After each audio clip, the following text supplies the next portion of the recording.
Hello everyone. You might have heard about piecewise continuous function and Laplace transform. Okay, so what is a piecewise continuous or function, or when a function is called as piecewise continuous function?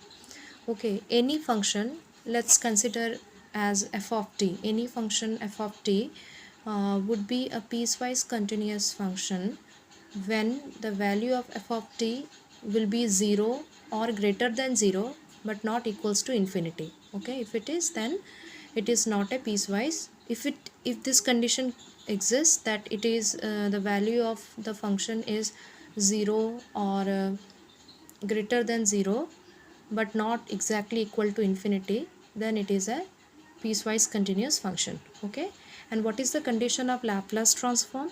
Laplace transform means this is the condition of Laplace transform, that f of t is equals to limit tends to 0 to infinity e minus st. F of t dt will give you the value as f of s. Okay, where s is just a parameter, it will be real or complex, depends upon the functions we have taken. Okay, so today we are going to do a question which says that it's not where the function is not a piecewise continuous function, but Laplace transform exists on it, we have to show it. Okay, so here I have considered that f of t is equals to 1 by root t. First of all, before doing this Laplace transform exist or not, we have to show that it is not a piecewise continuous. To show that it is not a piecewise continuous, we put the value.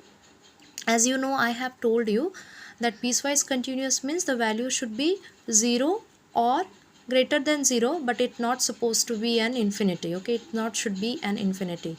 So here 1 by root t, our function is 1 by root t. So when we put the value of t as 0, it is infinity. Why it is infinity? Because you know 1 by 0 is infinity, means not defined, it cannot be defined. 1 by 0 is not defined, which is infinity. So this is confirmed that it is not a piecewise continuous. 1 by root t is not a piecewise continuous. So but Laplace transform exists on it, we can show on it. Okay, let's see. So what is the condition of Laplace transform? This is the condition of Laplace transform. So we have considered our function, okay, that is 1 by root t, and we have transfer it into a Laplace transform. Okay, so we have transformed it. Okay, now here we have a limit tends to 0 to infinity and e minus st into 1 by root t dt. Okay, I have considered it as equation 1 because lately we will use this equation to put the values in it, so that's why I have considered it as equation 1 here. Okay, now st could be considered at x. Okay, but I am considering it as root st is equals to x, because I know a formula which says that if root x, the differentiation of root x is equals to 1 by 2 root x. Okay, so that's why st I have considered as root x. Okay, that means root st. So let's consider that root st is equals to x. Now on differentiating both sides, what we will get, as you know, root x is equals to 1 by 2 root x. So root st will become 1 by 2 root st, and then again we have differentiated this st. Okay, keeping s constant, differentiating t will give you 0. Okay, sorry, 1.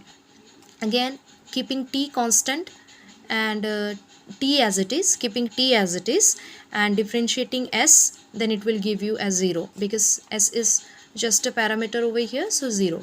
Okay, just a constant here. We are differentiating both the sides with respect to t, so that's why this condition has come. We have learned it in our +1 +2 calculus. In calculus we have learned it. Okay, so we are differentiating this both the sides, so that's why here it is like this. Okay, now x is dx by dt. Okay, now let's arrange them slightly.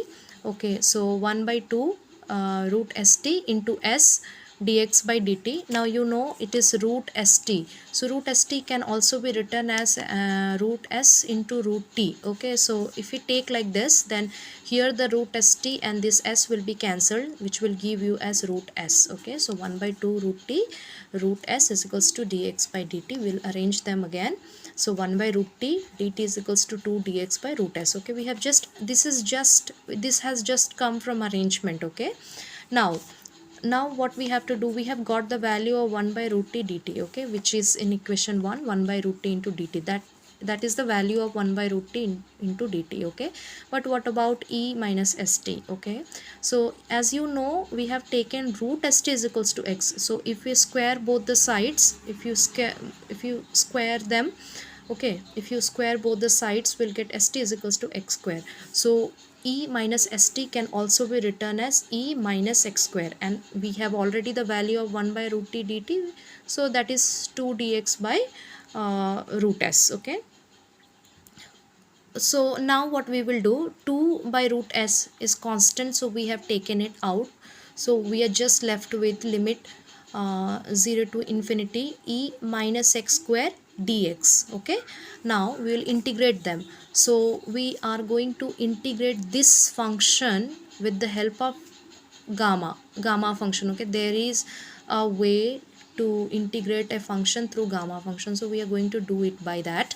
Okay, so to integrate it, what we have to do is, okay, so to integrate it, what we have to do is, to this value, and this, as I told you, we are doing it by gamma function. Okay, so what we have to do is, we have to consider this x square as t. Okay, you can take, you can take anything. I have taken as t, so x square is equals to t. Okay, now we'll make it, we will slightly arrange them. So x is equals to root t, as you transfer to the left side of the equal to, it will give you root. Okay, 1 by 2, which is root, so x is equals to root t. Okay, now differentiating again both the sides, as you know, root x is equals to 1 by 2 root x, so root t will become 1 by 2 root t dt. Okay, dx, as you know, dx by dt, and so 1 by 2 root t, so after arranging we'll get dx is equals to 1 by 2 root t dt. Okay, so this is also done. Now we are going to put the values over here. Okay, so I is equals to, I have taken is as equal to equation 2, because the previous one I have taken as equation 1, and this one I am taking as equation 2. So now what we will do, we are just going to put the values. So e minus t, from where e minus t came, okay, e minus t came, as you know, that x square is equals to t, so minus x square will give you the minus t, and now we have the value of dx, that is 1 by 2 root t dt. Okay, then we are going to arrange them again. Okay, so 1 by 2 is constant, we have taken it out, and e minus t into, now root t can also be written as t minus 1 by 2. When we taking root up, then the negative sign will come, no? So that's why minus 1 by 2. Okay, and then dt. Okay, now there is a condition of gamma function. There are so many formulas based on gamma function. This is the condition respective to this question, is the condition already available in gamma function. There are many formulas, you can learn it. So for this respective question, we have limit 0 to infinity e minus x into x and minus 1 dx. If this is the function, then it will give you the gamma n. Okay, that will be the value of gamma n. Okay, now so what we have to do is e minus t, that means e minus x, that is absolutely fine.